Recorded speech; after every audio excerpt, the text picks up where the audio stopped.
유기성 목사입니다.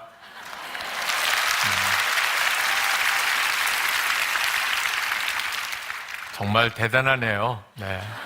한국교회 안에 지금 여기에 계신 분들 말고도 전국에 있는 많은 교회와 또 성도들이 함께 찬양하고 또 함께 기도하고 한 말씀을 은혜 받는 일은 저 개인적으로도 하나님이 벌써부터 주신 그런 놀라운 비전인데, 다니엘 기도에 통해서 그 일이 이루어지는 것을 보니까 너무너무 좋습니다. 그리고 하나님께서 오늘 이 밤에 우리의 이 예배와 또 기도를 통하여 한국 교회 안에 영적 각성이 일어나게 해주시기를 정말 간절히 기도하게 됩니다. 우리 안에는 주님을 바라보는 눈이 분명히 뜨여야 할 필요가 있습니다. 우리 모두에게 다 하나님께서 그 일을 계획하고 계시다고 믿습니다. 한 번은 목사님들끼리 모여서 다음 세대에 우리 신앙을 어떻게 물려주면 좋을까, 그런 문제에 대해서 아주 심각하고 진지한 그런 토의가 있었습니다. 우리에게 정말 중요한 문제죠. 지금 한국교회가 가지고 있는 큰 위기이기도 합니다. 우리 어른들 세대의 믿음이 우리 자녀들에게 또 이 시대의 우리 청년 학생들에게 어떻게 물려질 수 있을까? 여러 가지 방안이 논의가 됐어요. 근데 그때 이런 질문이 나왔습니다. 우리 어른들 세대에 자녀들에게 물려줄 신앙이 있기는 한가 하는 질문이 나왔습니다. 그때 많은 목사님들이 정말 아무 말씀을 못 하셨어요.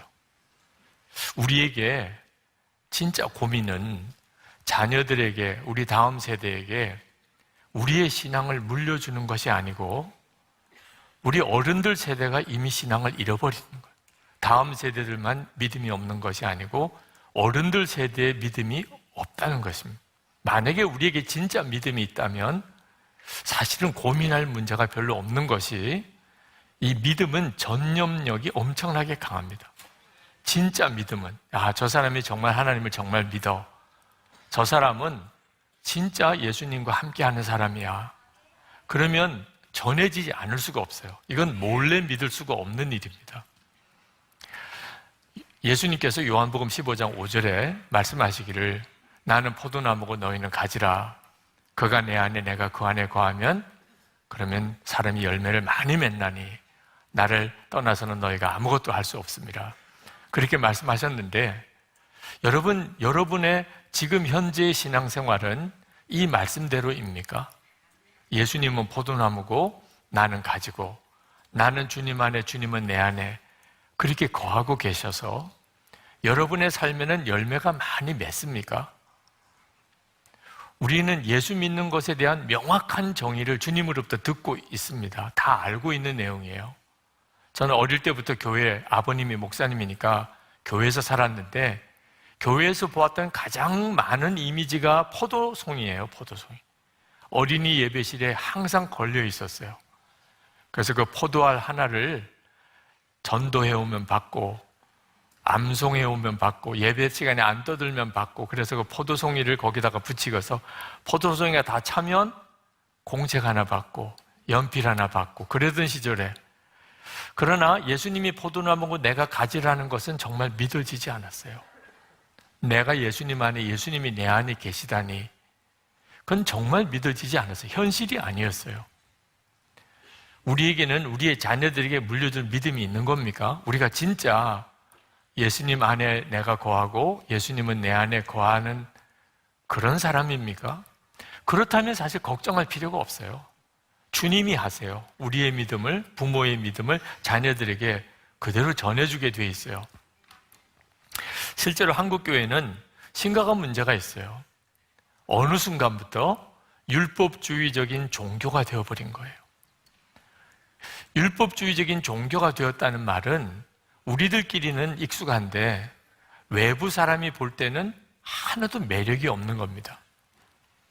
우리가 다른 종교의 어느 종교 시설에 들어가 보면 그냥 여기는 그 사람들끼리 열심히 종교 생활을 하는 곳이구나, 그 정도는 이해가 되지만 좋은 느낌이 안 들잖아요. 우리의 자녀들 또 불신자들이 어느 순간에 교회를 그렇게 느끼게 됐다는 거예요.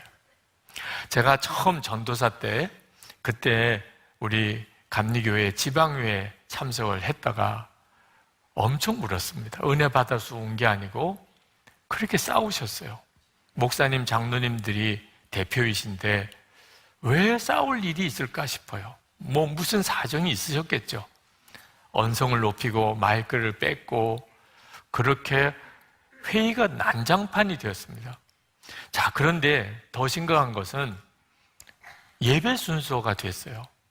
그렇게 회의 중에 예배 드리는 돌아가신 장로님의 추도 예배 시간이 됐습니다. 그렇게 싸우다가 이제는 갑자기 예배를 같이 드리는 거예요. 여러분 중에는 웃으시는 분도 있지만 저는 그때 그렇게 눈물이 나더라고요. 이게 가능한 일인가? 이게 이렇게 예배 드릴 수 있는 상황인가? 하나님은 그냥 우리가 예배 시간에 찬송 부르자고 그러고 기도하자고 그러면 그냥 다 받으시는 하나님이신가? 그렇게 예배가 끝나고 다시 싸우는 거예요. 이것이 율법주의적인 종교가 되어버린 겁니다.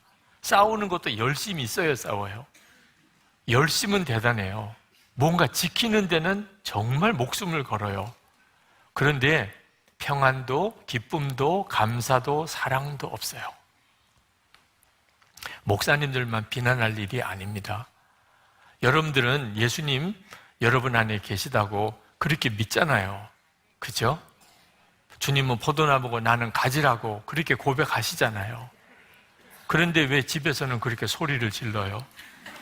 왜 부부싸움은 그렇게 오래 해요?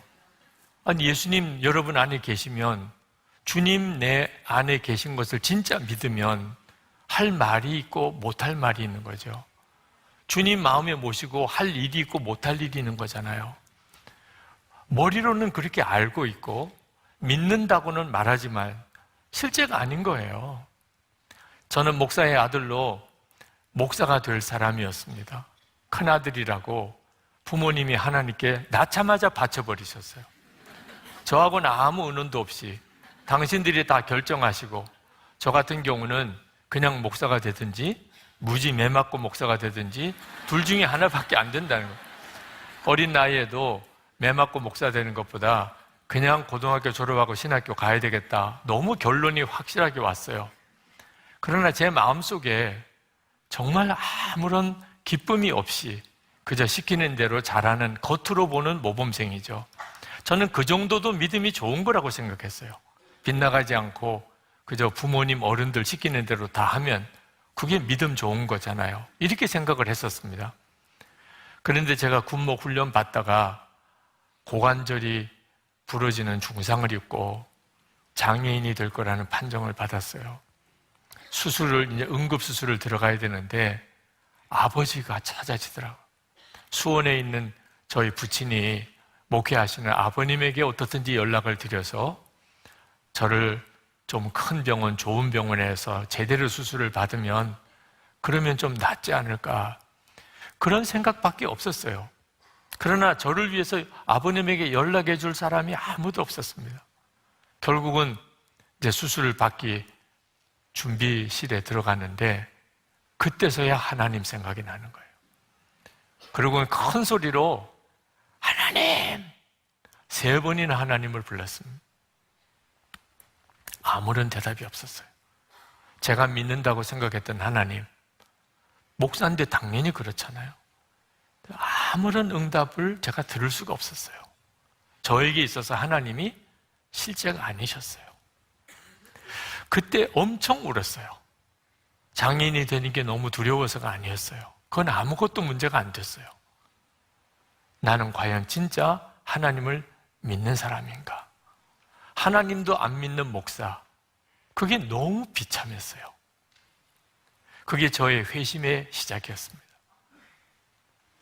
실제로 하나님을 안 믿으면서도 믿는 줄로 알았던 것. 예수님은 나의 포도나무시고 나는 예수님의 가지다, 그런 줄로 알았는데 실제가 아닌 것. 지금 한국교회의 위기예요. 한국교회의 위기는 교인 수가 줄어드는 것, 다음 세대들이 교회를 떠나는 것, 엄밀히 말하면 그것도 아니에요. 지금 교회 안에 나와 있는 교인들이 그냥 종교생활화 되어 가고 있는 거예요.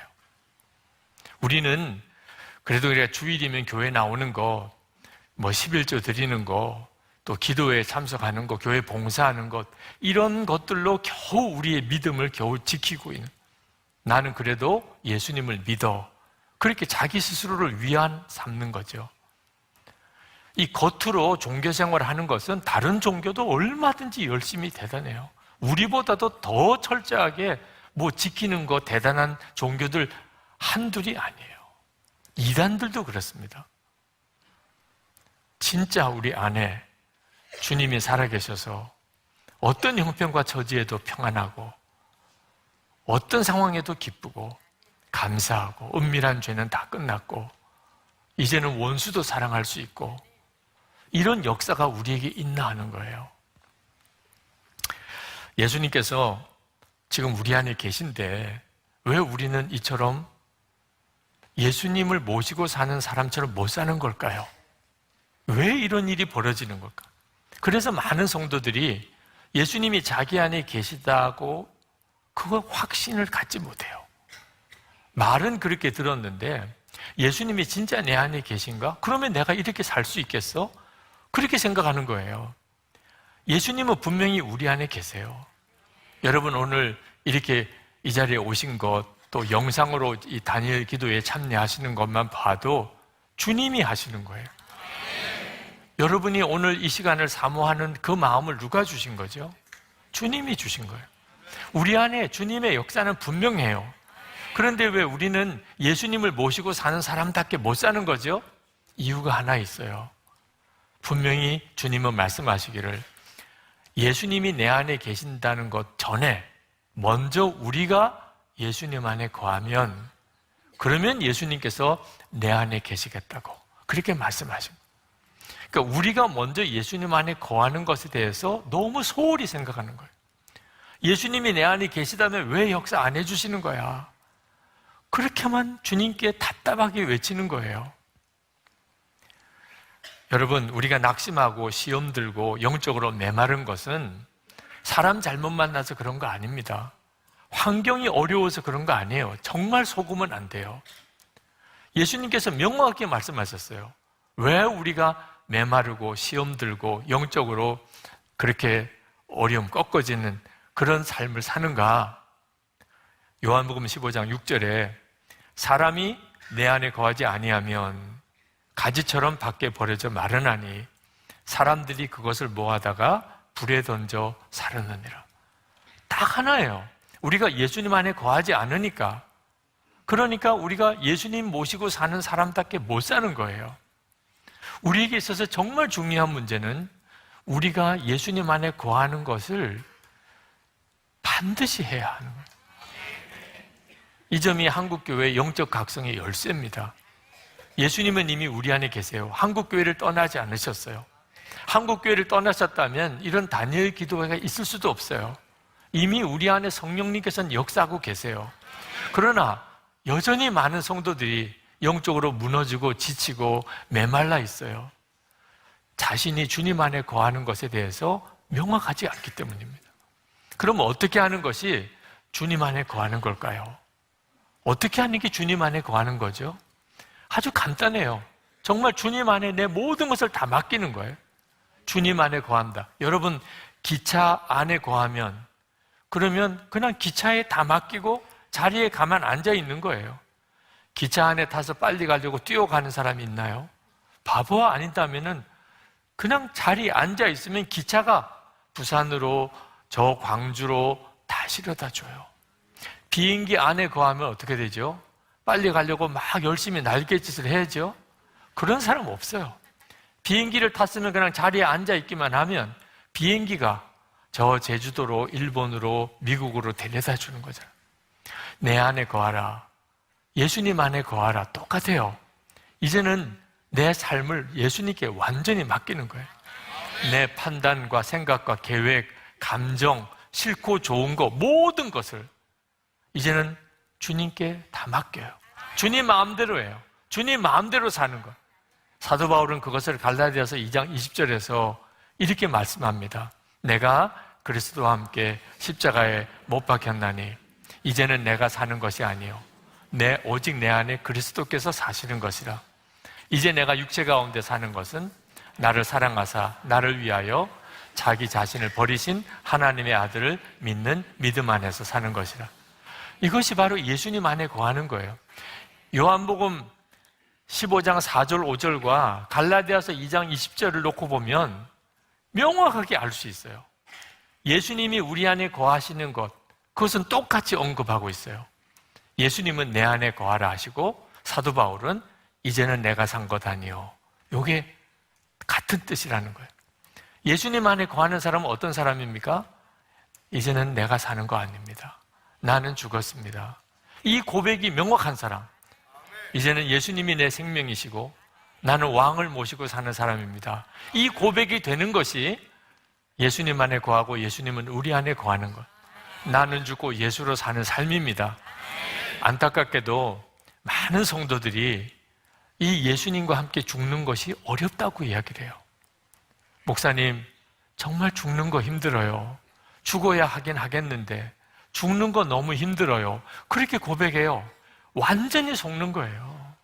죽는 게 힘든 게 아니에요. 안 죽으니까 힘든 거지. 죽으면 너무 쉬워요.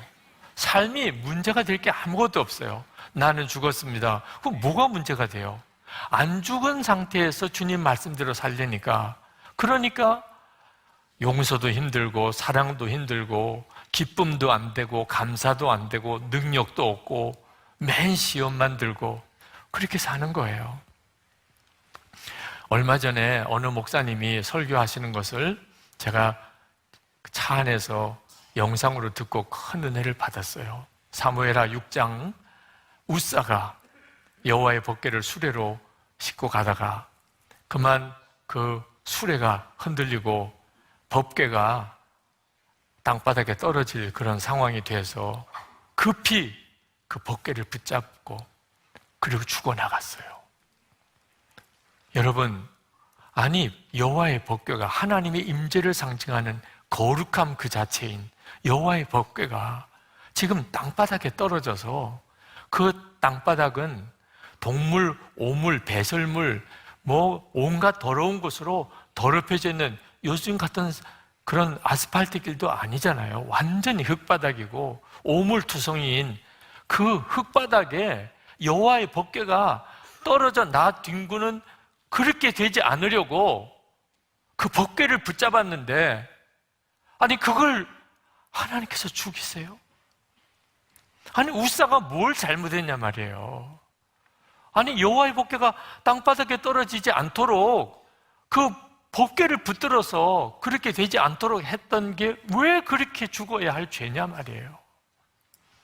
그 목사님께서 그 말씀을 가지고 이렇게 설명을 하셨어요. 그 오물투성이인 흙바닥보다 사람이 더 더러운데, 사람이 더 더럽다는 거예요. 만물보다도 더럽고 부패한 것이 사람의 마음이라.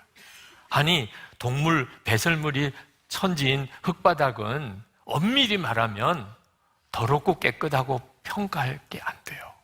그러나 하나님이 지으신 만물의 일부일 뿐이에요. 근데 사람은요, 얼마나 악하고 더러운 거예요. 아니 어떻게 감히 사람이 손을 대냐 말이야, 법궤에다가. 아니 땅바닥에 다 뒹굴면 어때? 어떻게 사람이 갑자기, 아니 너는 도대체 어떻게 사람이 법궤에다가 손을 대냐? 우사는 그가 죄가 많아서 죽은 것이기보다는 우리 자신이 실제로 얼마나 죄 많은 존재인지를, 사람이 얼마나 죄가 많은 오물투성인 흙바닥, 차라리 거기가 깨끗해요. 우리 마음을 놓고 보면 그걸 우리에게 깨우쳐주는 선지자 같은 사람이에요. 제가 그 말씀을 들으면서 진짜 눈물이 나더라고요. 그런 뜻으로 보면 죽어도 벌써 여러 번 죽었을 사람이에요. 목사인 저는 죽어도 벌써 여러 번 죽었을 사람. 하나님의 거룩한 성직을 맡아서 주의 일을 한다고 하는 제가 사실 정말 벌써 죽을 사람이에요. 여러분들도 마찬가지예요. 우리는 예수님을 영접했다. 우리가 감당할 수 있는 문제가 아니에요. 아니, 세상의 천지의 주제이신 만왕의 왕이신 거룩하신 하나님이 여러분 안에 와 계세요. 죽어도 벌써 여러 번 죽을 사람이에요. 그런데도 여전히 우리는 살아있어요. 십자가의 복음의 능력인 거예요.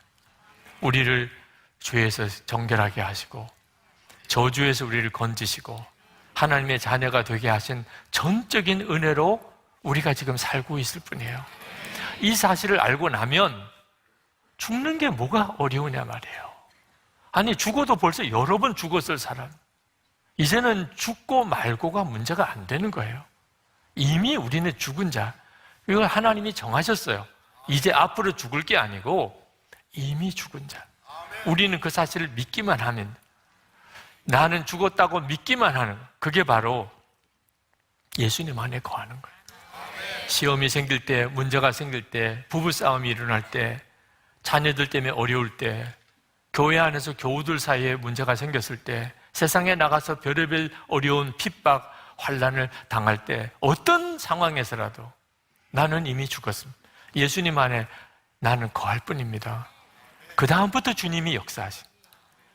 우리 안에 계시는 주님의 역사가 그때부터 나타나는 거라는 거예요. 예수님을 믿는 우리가 해야 될 일, 지금 우리가 진짜 해야 될 일, 정말 예수님 안에 거하는 삶을 사는 겁니다. 예수님 안에 거하는 삶을 살기 위해서 가장 먼저 주님이 저에게 깨우쳐 주신 것이, 예수님이 항상 마음에 계신 것을 진짜 믿고 주님을 계속 바라보라는 것입니다. 여러분은 예수님이 여러분 안에 계신 것을 정말 믿으시나요? 그러면 오늘 아침에 눈을 떴을 때 처음 예수님 생각부터 하셨나요? 여러분 안에 계시잖아요. 여러분 앞에 눈을 떴을 때, 아침에 눈을 떴을 때, 누가 여러분 방에 같이 잠을 잤다면 아침에 눈을 떠서 처음 만났을 때 인사도 하시죠? 함께 같은 방에서 잠을 잤어요. 잘 주무셨나요? 예수님은 여러분 안에 계시다니까. 아침에 눈을 뜰 때 나에게 가장 먼저 의식의 대상이 예수님. 누구랑 같이 있을 때도 사실 항상 의식의 대상은 예수님. 무슨 일을 할 때도 항상 주님이 나와 함께 계신다는 것에 대한 믿음. 그러려면 계속 주님을 바라보라는 거예요. 제가 2007년 10월에 맹장 수술을 시작으로 한 달 동안 병원살이를 했습니다. 이해할 수 없는 여러 가지 수술이 겹쳤어요. 그때 사실 10월 일정표 속에는 하루도 빼지 않고 제가 설교를 해야 되는 일정이 잡혀져 있었습니다. 한숨이 나올 정도였어요. 이 일정을 10월에 어떻게 감당하나. 그러나 한 번도 설교를 못했어요. 병원에 입원해 있는 바람에. 하나님께서 뭔가 저를 다루심이 있다고 생각이 들었어요. 그래서 병실에 혼자 있을 때 간절한 마음으로 기도하다가 그게 통곡이 되고 저 자신도 이해할 수 없는 방언으로 한참을 울면서 기도를 했어요. 그렇게 기도한 끝자락에 주님이 제 마음에 너무나 선명하게 깨우쳐 주셨어요. 너는 설교 못해서 답답해하지만 진짜 문제는 내가 설교하는 것과 실제로 사는 것 사이에 조금이라도 틈이 생기는 것을 작게 여기는 것이다. 저는 그 말씀이 그렇게 두렵더라고요. 목사인 저가 알지요. 내가 말씀을 전하지만 그 말씀대로 100% 내가 사나? 사람이니까 그럴 수 없다고 생각했어요. 그래도 말씀이 그렇다면 전해야지 뭐. 그런 생각으로 말씀을 전하는 저의 그 속을 하나님께서 다 아시고 계시는 것처럼 그걸 절대로 작은 일이라, 어쩔 수 없는 일이라 여기면 안 된다. 다시 말하면 설교했으면 그대로 살아야 되고 그대로 산 것만 설교하라는 거예요. 저는 그러면 설교할 자신이 없다고 생각했어요. 사람인데 어떻게, 사람인데 하나님의 말씀이지만 어떻게 100% 그렇게 살면서 설교할 수 있나요? 여러분들은 목사도 설교한 대로는 다 못 산다는 것을 다 이해하시죠? 이해한다는 뜻인지 아닌지 제가 잘 받아들이기 어려운데, 여러분들 목사님이 설교한 대로 잘 안 사실 거야. 그게 여러분들의 마음에도 얼마나 부담이 돼요. 이건 하나님의 계획이 아니라는 거예요. 실제로 그걸 작게 여긴 바람에 많은 목회자들도 스캔들, 여러 가지 실족하는 일들로 인해서 한국교회에 엄청난 악영향을 끼쳤습니다. 그게 이해가 될 수 있는 문제가 아니라고 생각하는 거예요. 특히 교회 밖에 있는 세상 사람들은, 특히 마귀는 아주 작정을 하고 그걸 가지고 복음의 진정성을 흔들고 기독교가 참 정말 복음인가에 대해서 사람들에게 무서운 의심을 심어주는, 수많은 사람들의 영혼을 낙심시키는 일을 했잖아요. 근데 도대체 어떻게 그러면 말씀대로 살 수 있는 거지요? 하나님께서 저에게 아주 놀라운 눈을 열어주시는 계기가 있도록 하셨어요. 2010년에 제가 천안에 있는 유관순 기념관, 체육관, 큰 체육관이 있더라고요. 그곳에서 연합집회가 열리는데 설교 부탁을 받았어요. 그래서 말씀을 전하려 갔더니 체육관에 사람이 꽉 찼습니다. 여기도 사람이 많이 모이긴 했습니다만 아주 삥 둘러 사람이 꽉 찼어요. 그 열기는 대단했습니다. 찬송 부르고 기도하는데 용광로 같았어요. 그리고 저를 강단에 올라가라고, 설교하기 위해서 강단에 올라가라고 했는데 올라가 보니까 사람들이 다 저를 그리고 카메라가 몇 대가 저를 비추고 있어요. 그 많은 사람들 앞에 서 있는 것 자체가 정말 너무너무 부담이 되었어요. 옆에는 마시라고 이렇게 물컵이 하나 있었는데 이 물컵을 들고 못 마시겠는 거예요. 이 물컵은 목마르면 마시라고 둔 건데, 제가 이렇게 물을 마시면 다들 속으로 다 그렇게 말하는 것 같아요. 목마른가 봐. 정말 물 한 잔 마시는 것도 너무너무 힘들어요. 너무 더워서 제가 이렇게 땀을 닦으려고 하면 더운가 봐, 저기는.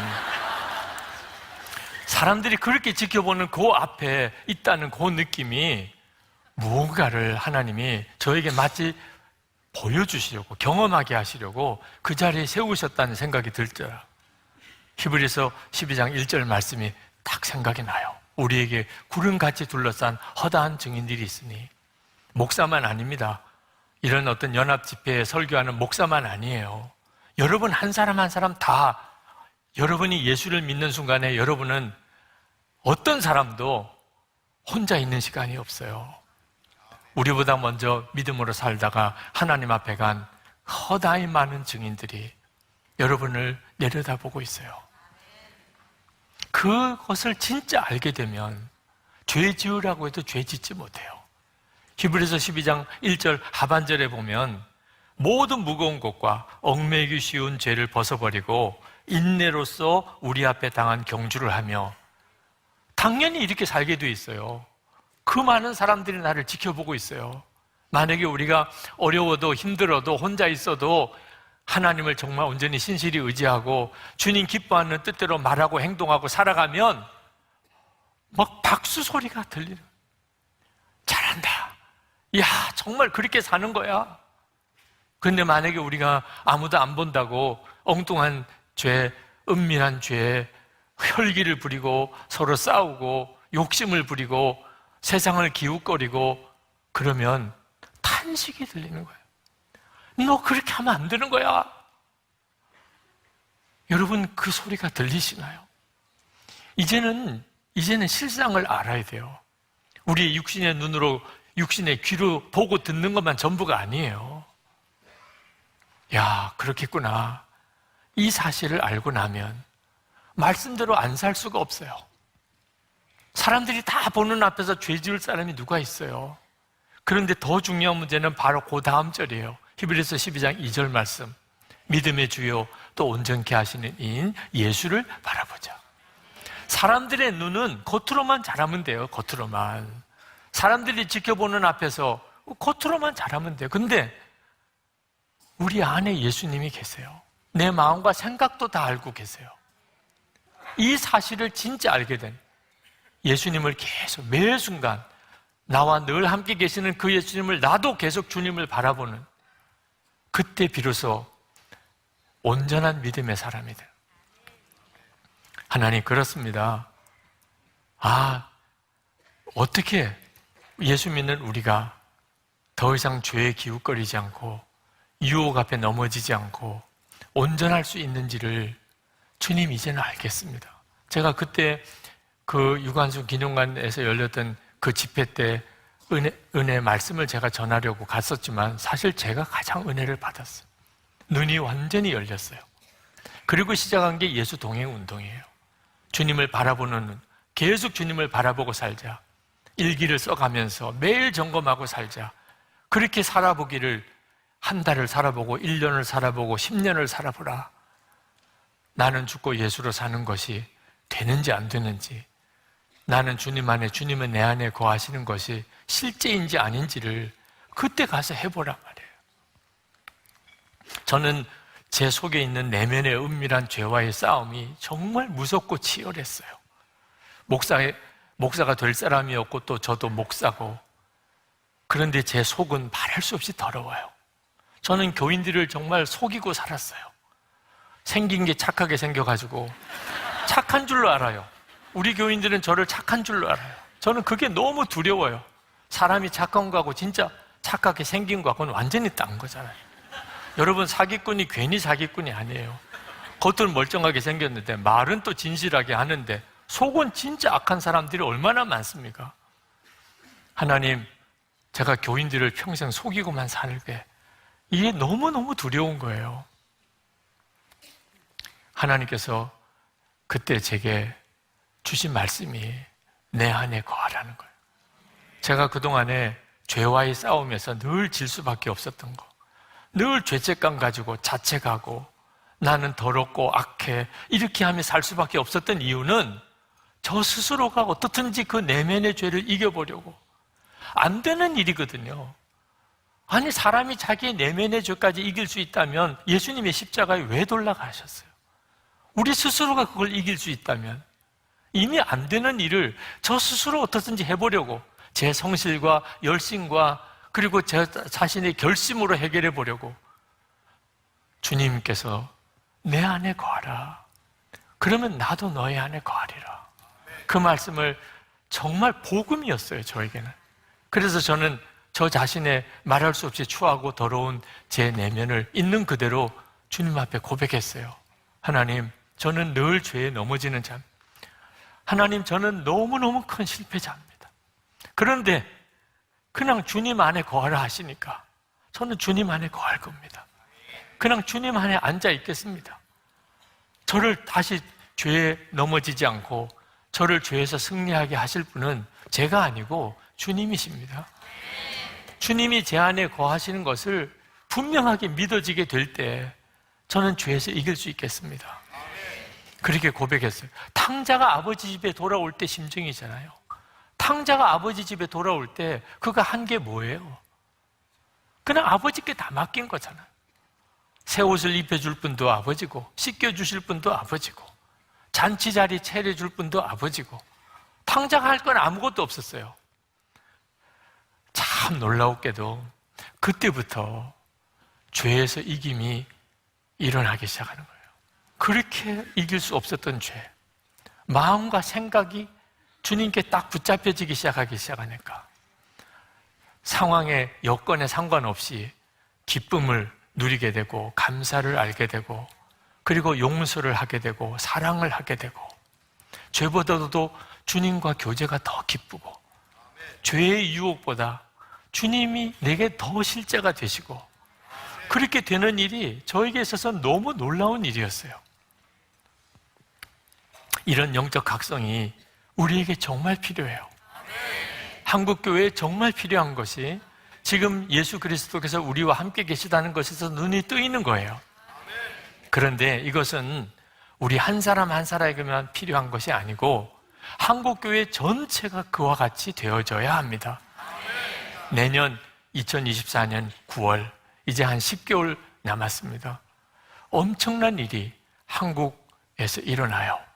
전 세계 220개 국가 5천 명이 넘는 복음주의권의 지도자들, 목회자들, 선교사님들, 평신도 지도자들, 청년들 한국으로 옵니다. 그냥 세계 교회 대표 그 정도가 아니에요. 복음주의권의 지도자들이에요. 성경의 절대적인 진리를 믿고 예수 그리스도가 유일한 구주임을 믿고 선교의 가장 먼저 우선 과제는 전도라는 사실, 영구원이라는 사실을 정말 붙잡고 그러나 이 사회의 책임도 우리가 분명하게 지자. 사회도 변화시키자. 나라도 변화시키자. 환경 문제도 우리가 책임지자. 이런 분명한 의식이 있는 세계 복음주의권의 지도자들이 5천 명이 한국에 와요. 영적 폭탄이 터지는 것과 같아요. 이 엄청난 일이 이제 10개월 뒤에 우리 한국에서 일어납니다. 4차 로잔 대회가 한국에서 열려요. 여러분, 한국에서 4차 로잔 대회 예수님이 다시 재림에 오실 때 그때까지 한 족속, 한 민족에게라도 복음이 전해지고 한 사람에게라도 더 영혼이 구원되는 역사, 이 땅에 하나님의 나라가 이루어지는 일을 위하여 교회와 성도들이 쓰임받는 그 일을 위하여 전략을 짜고 새로운 패러다임을 우리가 만들고 변화되는 환경에 대해서 대처할 수 있는 그런 지혜를 간구하는 너무너무 중요한 선교 대회예요. 그런데 이런 대회가 한국에서 열리게 되는 일이 하나님의 계획이 없을까요? 이건 말도 안 되는 일이에요. 하나님이 아무 생각 없이 그래 한국에서 한번 열어봐 이랬을 수가 없는 거예요.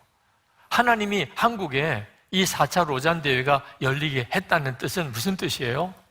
이 한국 교회 안에 똑같은 영적 각성이 일어나게 하시려고 그 일을 하신 거죠. 이 4차 로잔 대회의 주제가 뭐냐면 교회여 다 함께 그리스도를 선포하고 나타내자. 조금 더 풀어서 설명을 드리자면 전 세계에 있는 모든 교회가 다 함께 그리스도가 이 땅을 통치하고 있음을 선포하고 우리의 삶을 통하여 예수 그리스도를 나타내자는 이것이 앞으로 선교의 과제예요. 목표예요. 그렇다면 한국 교회가 그리 돼야 되는 거죠. 우리는 결혼식 그냥 행사만 주관하는 결혼업체처럼 그 결혼업체 직원들 열심히 결혼식 다 진행하지만 자기 결혼식은 아니에요. 자기 집안 결혼식도 아니에요. 이렇게 행사로만 우리가 이 로잔 대회를 치를 수가 없잖아요.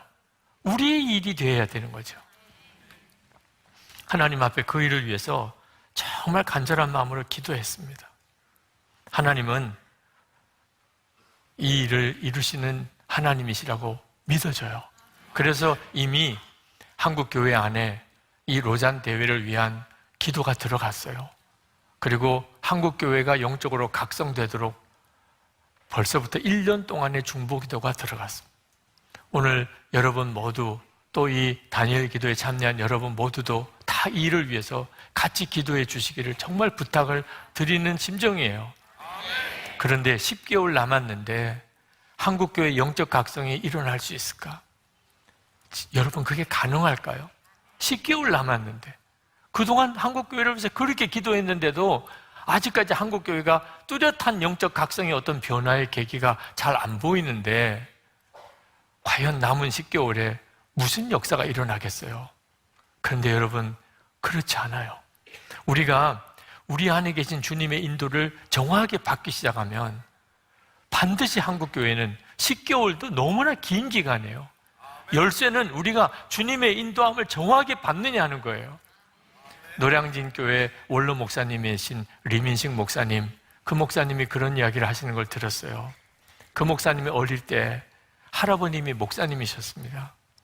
일제시대예요.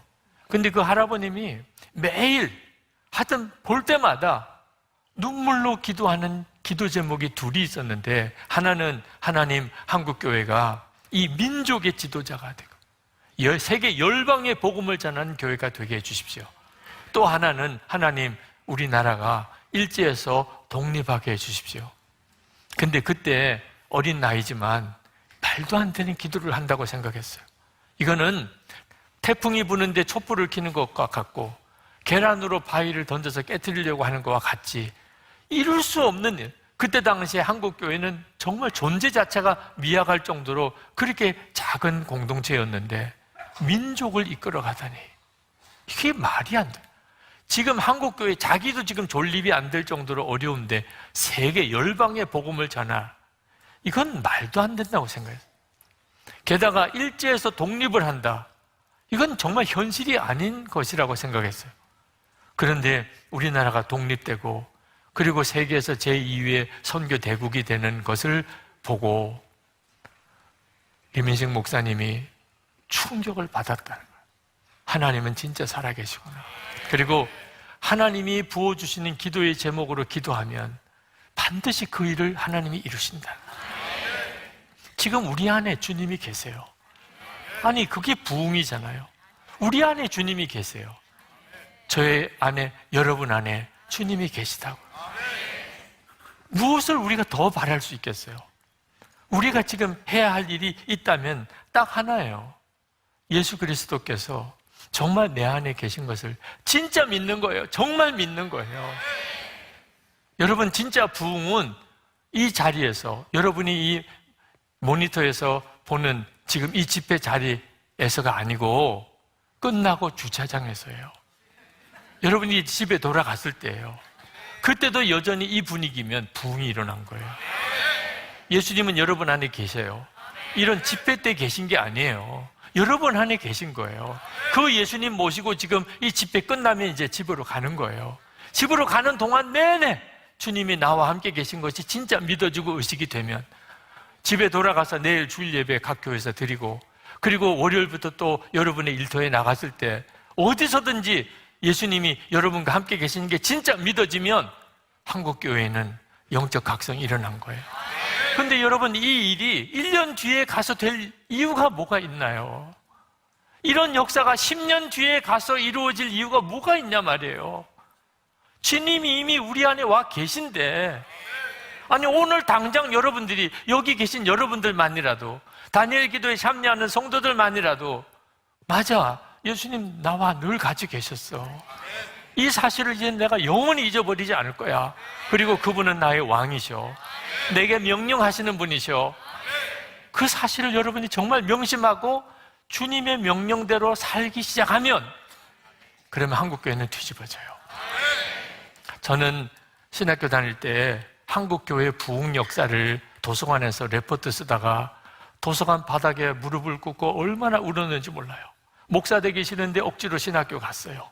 그런데 그날 이런 역사가 일어난다면 하나님, 저 목회해 보겠습니다. 그 한국교회 초창기의 부흥의 역사 때 일어났던 간증들, 놀라운 일들을 읽으면서 하나님, 이런 일이 제가 목회하는 동안에 일어날 수 있다면 하나님, 저 목회해 보겠습니다. 그리고 그게 저의 소원이고 갈망이었어요. 그런데 은퇴를 했어요, 작년에. 올해 4월에. 이제는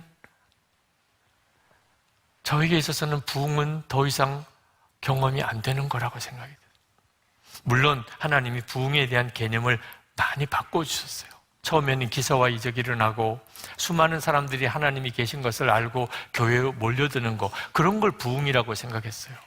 근데 하나님께서는 기사와 이적이 문제가 아니고 기사와 이적을 행하시는 주님이 마음에 계신 것이 믿어지는 게 부흥이라는 거예요. 여러분, 기사와 이적이 커요? 예수님이 커요? 예수님이 훨씬 크죠? 그 예수님이 지금 여러분 안에 계시잖아요. 이 사실이 진짜 믿어지는, 항상 믿어지는, 항상 의식이 되는 거, 그게 부흥이라는 거예요. 그래서 예수 동행 운동을 시작을 했지만, 그러나 너무 아쉬워요. 이렇게 끝나는 게 너무 아쉬워요. 한 번은 기도하는데 그렇게 눈물이 나요. 은퇴하고 이제는 제가 후임 목사님에게 교회 목회를 다 이제 넘겨드리고, 그리고는 마음에 뭔지 모르는 허탈감이 있어요. 근데 그때 하나님께서 저에게 이미 부흥은 내 안에 있잖아. 깜짝 놀랐어요. 그걸 몰랐어요. 그렇게 생각은 하면서도 실제가 아니었어요. 여러분, 사도행전 시대에 초대교회 성도들 지금 한국에 와보면 다 기절할 거예요. 이렇게 예수 믿는 사람이 많을 수 있어? 그 초대교회 당시 때 예수 믿으면 그냥 순교해야 되고 쫓겨나야 되고 그러던 시절, 예수 믿는 사람 찾아보는 게 얼마나 어려웠어요. 지금 보세요. 이렇게 많아요. 모세, 아브라함, 다윗, 성경에 나오는 믿음의 영웅들. 그러나 그들 시대에 이 지구상에 여호와 하나님을 진짜 참 하나님이라고 믿는 사람은 유대 민족 고들밖에 없었어요. 그런데 지금은 온 세상 열방에 여호와 하나님을 믿는 사람이 이렇게 많잖아요. 천국에서 아브라함과 모세와 다윗은요, 우리를 보고 너희들이 부럽다고 할 거예요. 성령의 시대에 살고 있는 거예요. 우리 안에 지금 부흥의 엄청난 강이, 우리 속에 부흥의 엄청난 강이 흐르고 있어요.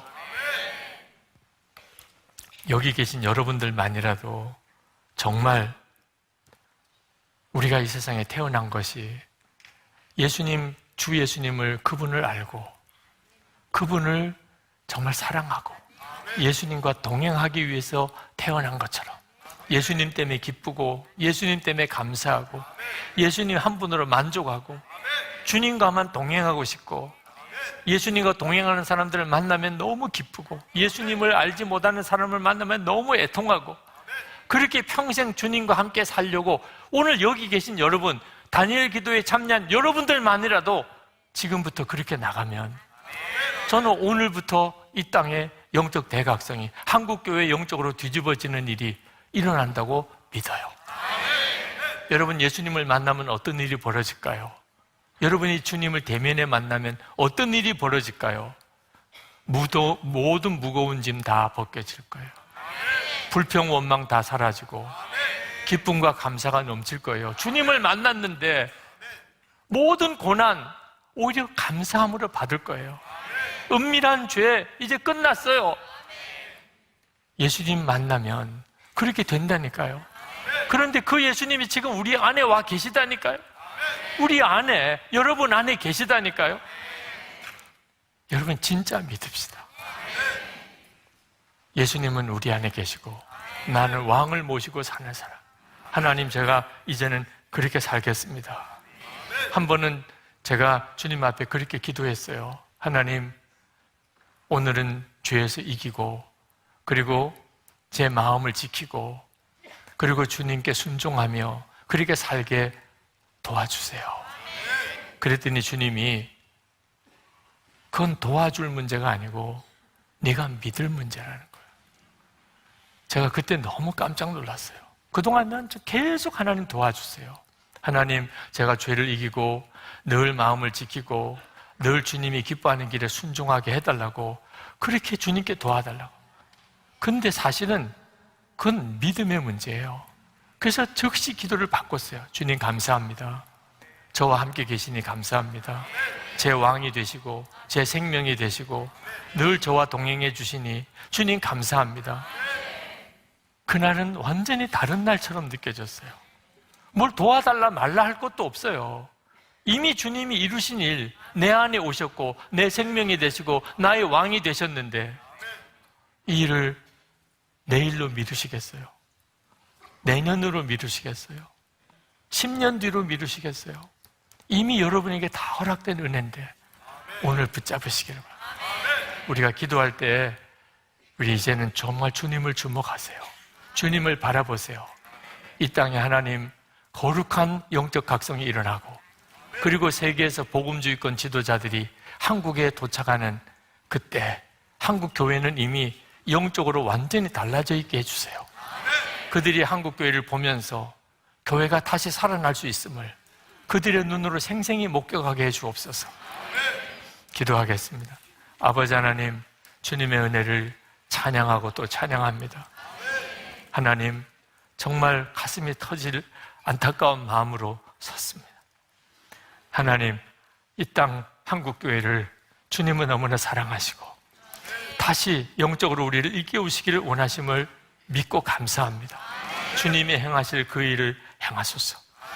하나님, 이 자리에 세워주셔서 주님의 마음을 조금이라도 전할 수 있게 해주시니 감사합니다.